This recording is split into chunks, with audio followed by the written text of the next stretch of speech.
Hey everyone, welcome back to DCC Workbench for part 5 of the Santa Fe locomotive upgrade. Now that we completed the wire management steps for part 3 and part 4, today we're covering the installation of the rear stair lights and dropping in the speaker. Let's get started with part 5. I'm going to start this off with feeding the first stair light LED through the 3 heat shrink tubes we installed back in part 4 of the series. If you missed that episode, it comes with a warning label, so be sure to check it out. After running the wires through the top shell tubes, I'm threading the LED through the rear shell tube we installed earlier. Now, as we discussed in part 3, there are 2 ways to mount the stair LEDs, the short wire method and the long wire method. For this unit, I'm going with the short wire method. But when we get to the upcoming Athearn Union Pacific SD75Ms, I'll be showing the long wire method in action for those. If you want to see that install, this will be a great time to take a moment to hit the subscribe button and tap the notification bell so you don't miss it. Now on to the second LED. I'm going to feed it through the same tube path as we did for the first LED. No rush here. Take your time. There's plenty of room to feed the wires, thanks to those huge 2mm heat shrink guides we installed earlier. I'm going to angle the wire up and into and through the back of the tube.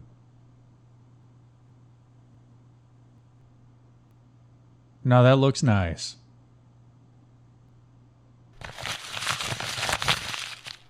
Hey Canopy, perfect timing. I was just about to... Okay, slow down. What's the rush? You have to catch a flight? Okay. There's only a few spots where you're needed. Besides, I thought you were banned from traveling from your last adventures. Okay, since you're in a rush, I'll just let you get to work. And yes, it's back. My fancy glue station from parts 3 and 4. Okay, I'll just dab a healthy amount of glue on a toothpick.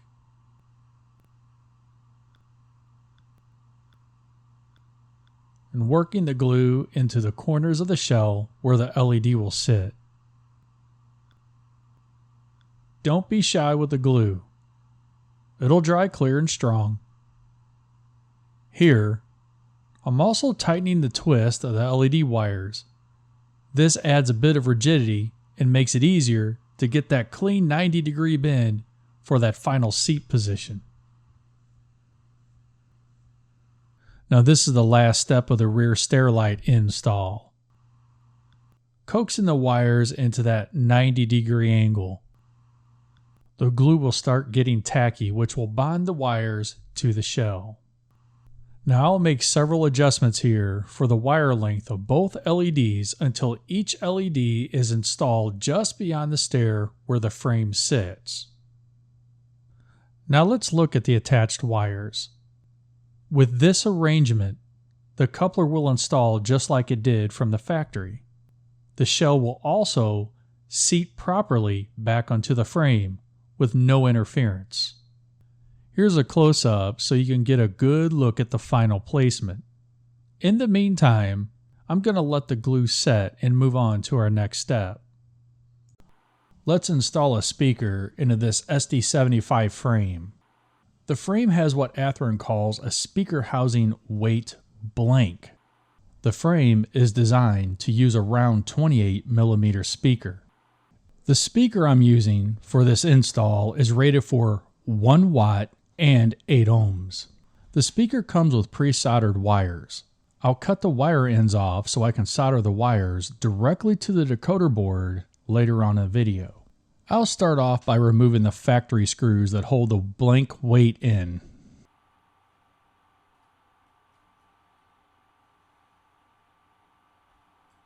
All it takes is a few turns for each screw.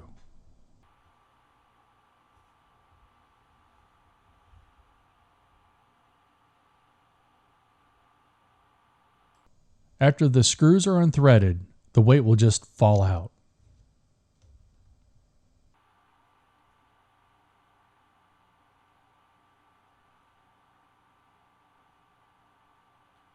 I will not be using these factory screws. We'll get to the reason why in just a moment. Next, I'm going to cut each wire in to remove the connector.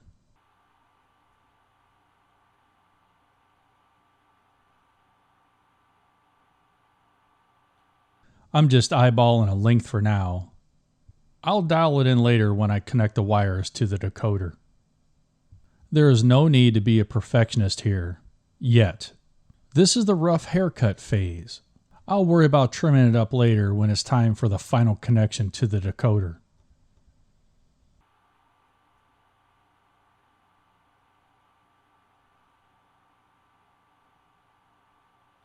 Just in case I accidentally got the length right, I'm going to go ahead and strip the wire for now. Worst case, I'm just getting a little practice in, and honestly, I could always use more of it.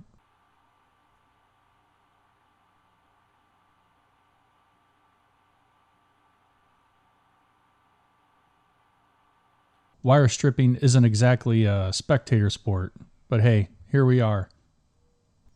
Just a quick note, I don't use a speaker gasket for this type of install. I've done quite a few of these. In my testing, I haven't noticed any difference, with or without one. That said, if you prefer to use a gasket, go for it.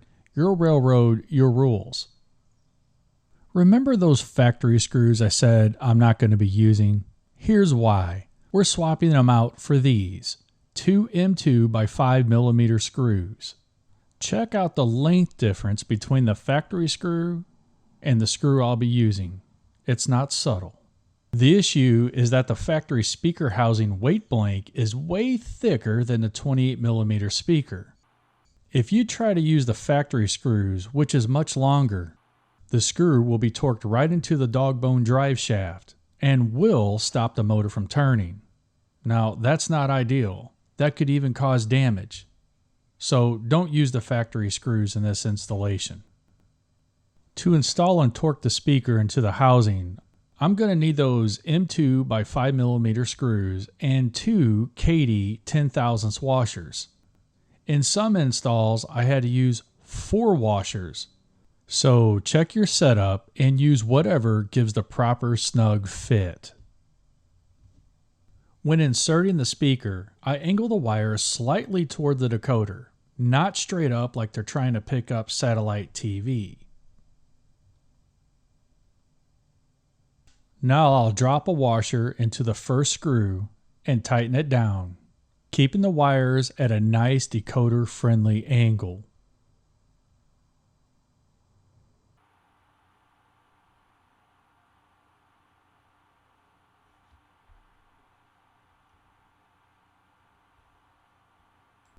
Then I'll torque the second screw with its washer until it's snug.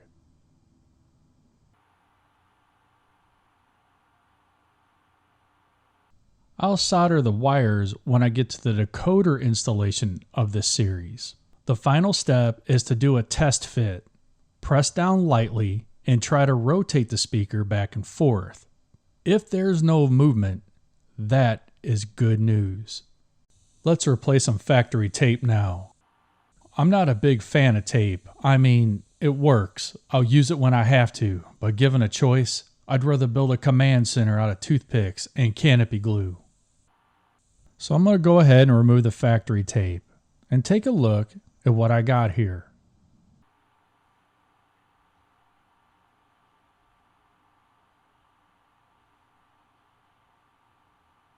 So it looks like there's plenty of wire length for the traction pickups.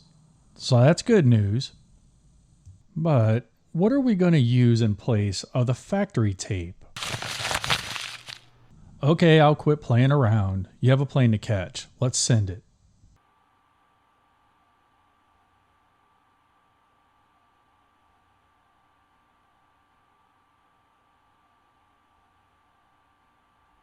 Oops, I think Canopy is in a hurry. Gotta be careful. Dab some of that stuff up. A little heavy on the pour. Now I'm going to fit the frame with two 2mm heat shrink tubes. I'm going to dab the tubes around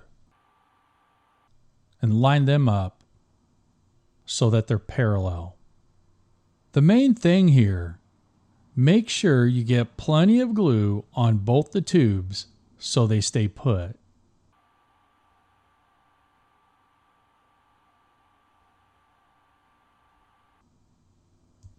This is what the final tape replacement looks like after the glue is cured. Strong and simple.